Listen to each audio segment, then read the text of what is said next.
la wanachadema, kwa sababu uhai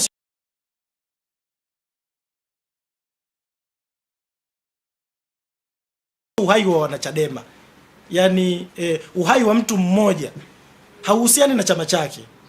Kwa hiyo tutakosea sana kama taifa, wanahabari wa Tanzania kwa ujumla, tutakosea sana tukiamini kwa vile anatekwa mwanachadema anayepaswa kuchukua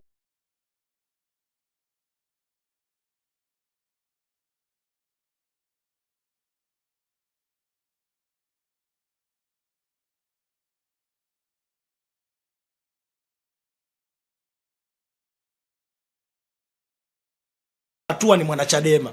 Kwanza tutakosea sana bali. Kwa hiyo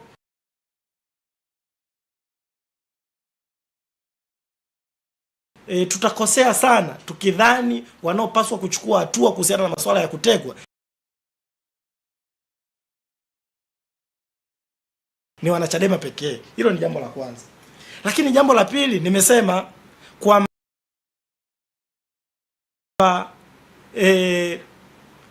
huku kusema tunakosema hadharani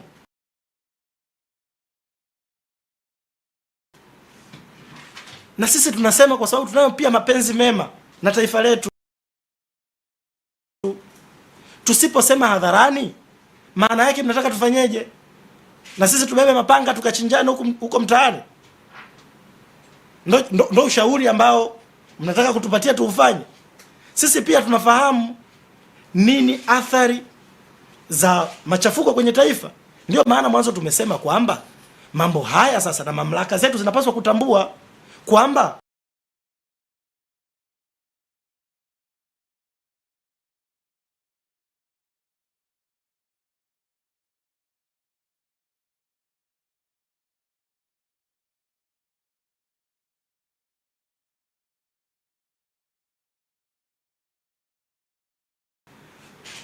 yakemea mambo haya hadharani, tutaendelea kuandamana, tutaendelea kuyapeza kimataifa, na siku tutakayochoka, pengine ndugu yangu Fadhili, hatutawaita waandishi wa habari kuyazungumza mambo haya.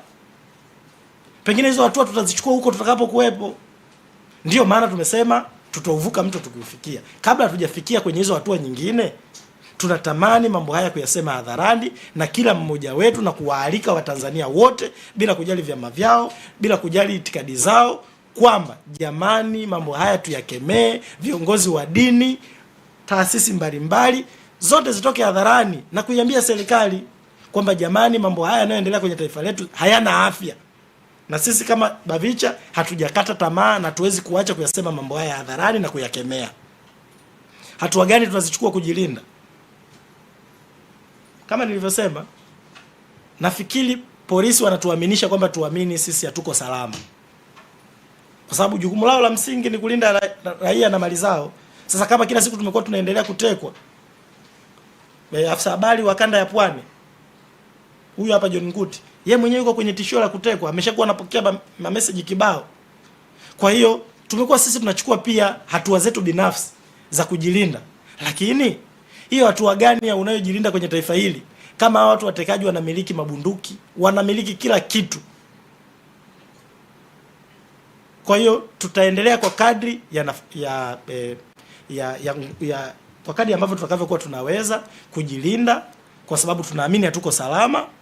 Tutachukua hatua kwa kadri ya uwezo wetu za kujilinda, lakini mambo haya ni imani yangu, na tunawaambia vijana wa Bavicha kokote kule walipo kwamba tuhakikishe tunachukua hatua za kujilinda, na ukifika wakati tukiamini kwamba hatuna pa kwenda, basi tutatafakari njia nyingine ya kujitetea, na hatutaweza kukosa njia ya kujitetea au njia ya kuyakomesha mambo haya. Kwa hayo mengine tutachukua hizo hatua muda ukifika kutekeleza. Labda kama kuna swali lingine.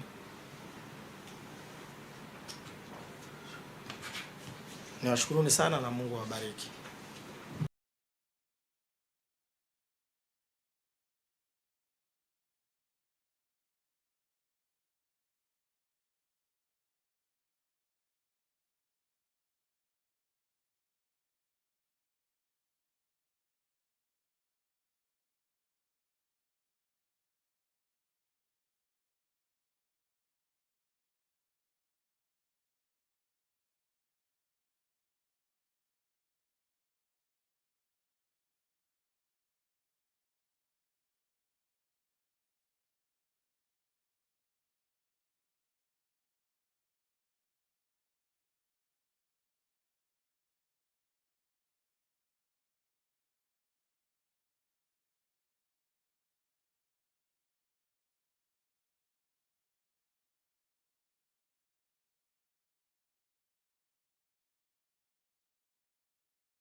28 days, whether we can have it on a permanent basis. It's just like speed cameras, for instance. So in a hope that such issues will not recur after the specific period where the cameras have been removed. The third point is on the public toilets, where it has been announced that MSE will set aside some grants for coffee shops renovations and deep cleanings. In this regard, can we actually explore to extend this grant to other toilets that are actually used by the public as well, outside of coffee shop? For example, those that are at the neighborhood centers, those that are at the CCs, and they are actually used by the public as well. Thank you. Minister Grace Su. Thank you, Chair. With regard to the first question from member Ms. Henny So, I think there are many factors that will go into the consideration on prioritizing the Centre for Hub 2.0. But I would summarize it as follows. First, I think we look at the centre. How important, how critical is the centre requiring major transformations? Second, we look at the needs of the residents in that area. Are they in need of new centres? Is there need of consideration, consolidation? Are there growing demographic demands? How is it changing with time? The third one is really to expand further and see what are the needs in the surrounding area as well. And I think the fourth factors would be to really have a very engaged session with our land agencies, such as HDB, such as URA, to look at the overall master planning of the towns and of the land around these centres. SPSB.